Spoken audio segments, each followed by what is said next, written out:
نوجوان جوان ہوتا ہے تو اس کی آرزو کیا ہوتی ہے؟ اچھا گھر مل جائے، اچھی گاڑی مل جائے، اچھی بیوی مل جائے اور اڑ کے یورپ چلا جاؤں۔ اس کی زندگی کا یہی منصوبہ ہے۔ کیا بتائیں احباب، کیا کارنمایاں کر گئے، بی اے کیا، نوکر ہوئے، پینشن ملی اور مر گئے۔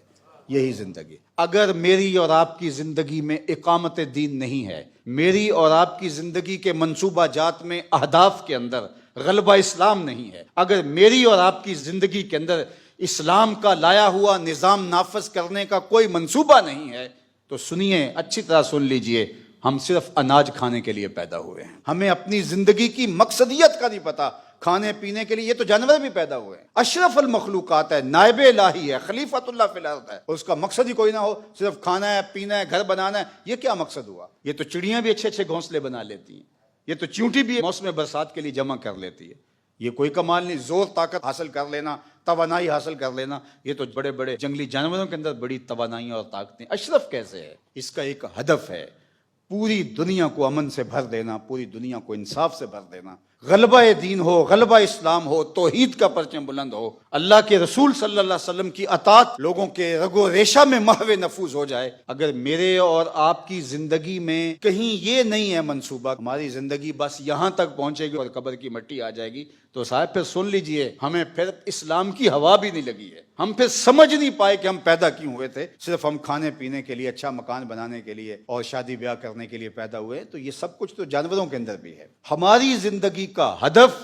اسلام کا غلبہ ہے، ہماری زندگی کا ہدف پائیدار امن کا قیام ہے، ہماری زندگی کا ہدف رسول اللہ صلی اللہ علیہ وسلم کے پیغام کا ابلاغ کائنات کے ایک ایک گوشے پہ ہے، ہماری زندگی کا ہدف قرآنی معاشرت کا قیام ہے، ہماری زندگی کا ہدف اقدار عالیہ کا فروغ ہے، ہماری زندگی کا ہدف اخلاق حسنہ کو عملی طور پہ اپنے اوپر اور معاشرت کے اوپر نافذ کرنا ہے، اور ہم اللہ کے بندے بن کے، نائب الہی بن کے اپنی زندگی گزاریں، اور یہ دھرتی اللہ کی امانت ہے، اور اس دھرتی کے اندر اسلام کا غلبہ ہو۔ اگر ہماری زندگی میں کہیں یہ نہیں ہے، نہ کہیں پائپ لائن میں ہے، نہ کہیں عملی طور پہ اب موجود ہے، نہ اس کی طرف ہمارا سفر ہے اور نہ کوئی ارادہ ہے، تو پھر مجھے کہنے دیجئے کہ ہم صرف اناج کھانے کے لیے پیدا ہوئے ہیں، ہمیں کوئی زندگی اور آخرت کی اور دین کی کوئی سمجھ اور فہم ادراک ہے ہی نہیں۔ ہمیں سمجھنا ہوگا میری زندگی کا مقصد تیرے دین کی سرفرازی، میں اسی لیے مسلمان، میں اسی لیے نمازی۔ اگر میرا یہ مقصد نہیں ہے تو پھر مجھے سوچنا ہوگا میں کس جگہ پہ کھڑا ہوں۔ تو معال کار، معاد، ہمارا مقصود، ہماری آخرت، ہماری منزل تبھی منزل بنتی ہے اگر یہ اہداف ہمارے سیٹ ہوں۔ یہ ہماری ذیلی ضرورتیں، کھانا پینا، اچھا گھر، اچھا مکان، یہ ہماری ذیلی ضرورتیں، ظاہر ہے ہم بشر ہیں اور کچھ بشری تقاضے ہیں، یہ چلتے چلتے زندگی میں ساتھ آتے رہتے ہیں، ملتے رہتے ہیں، ان سے تلطف، ان سے تمتع، ان سے نفع ہم پاتے رہتے ہیں، لیکن آگے بڑھتے رہتے ہیں۔ ہدف ہمارا اور ہے۔ ہدف اس کو کہتے ہیں کہ جس کی طرف نظر ہو، جو مرکز نگاہ ہو، جس کو حاصل کرنا آپ کا مقصود ہو۔ اور اللہ کے محبوب علیہ السلام نے فرمایا کہ میری مثال ایسے ہے جیسے کوئی مسافر چند لمحوں کے لیے کسی درخت کے نیچے سستانے کے لیے ٹھہرے۔ تمہاری دنیا سے مجھے صرف اتنا سروکار ہے۔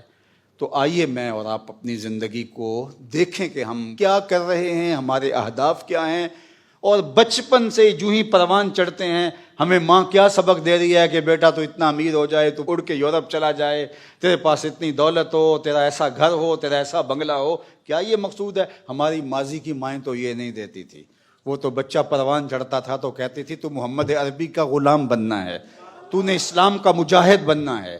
وہ مائیں کہا کرتی تھی، صلاح الدین ایوبی کی ماں نے ان کو کہا تھا نا کہ بیٹا جلدی جلدی بڑا ہو، تو نے مسجد اقصیٰ کو واپس لینا ہے۔ تو جب مائیں یہ کہتی ہیں تو بیٹے اپنی زندگی کا وہ ہدف طے کر لیتے ہیں، گول سیٹ کر لیتے ہیں، لیکن جب مائیں کہتی ہیں کہ نہیں نہیں پتر دیکھ، شریک کہاں چلے گیا اور ہم کہاں رہ گئے، ہم نے بھی یہ بنانا، یہ بنانا ہے، یہ صاحب ہماری زندگی کا ہدف نہیں ہے۔ یہ اچھی طرح سے ہمیں اپنے ذہن سے نکال دینا چاہیے۔ یہ چلتے چلتے راستے کے اندر مل جائے تو بسم اللہ، وہ ایک گاڑی کے پیچھے لکھا تھا مل گئی روزی، نہ ملا تو روزہ۔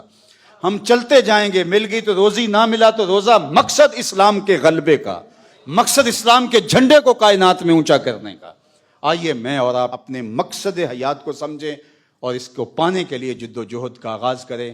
ادارۃ المصطفیٰ، یہ خطبہ جمعہ ہمارے اہداف، ہمارے طلباء کی تربیت، ہمارا نظم، یہ ایک مربوط مقصد کی خاطر آگے بڑھ رہا ہے۔ اس معاشرت کے اندر جو مادیت زدہ ہے، ہم وہ کامیابی تو شاید حاصل نہیں کر پائے، لیکن الحمدللہ وہ شعور اور فہم اور ادراک کا نور جب آگے بڑھے گا تو حالات اور راستے نکلتے چلے جائیں گے. آ ملیں گے سینہ چاکانے چمن سے سینہ چاک، بزم گل کی ہم نفس باد صبا ہو جائے گی. شبنم افشانی پیدا کرے گی میری سوز و ساز، اس چمن کی ہر کلی درداشت نہ ہو جائے گی. آسماں سحر کے نور سے ہوگا آئینہ پوش، ظلمت رات کی سی ماپ پا ہو جائے گی. شب گریزاں ہوگی آخر جلوائے خورشید سے، یہ چمن معمور ہوگا نغمہ توحید.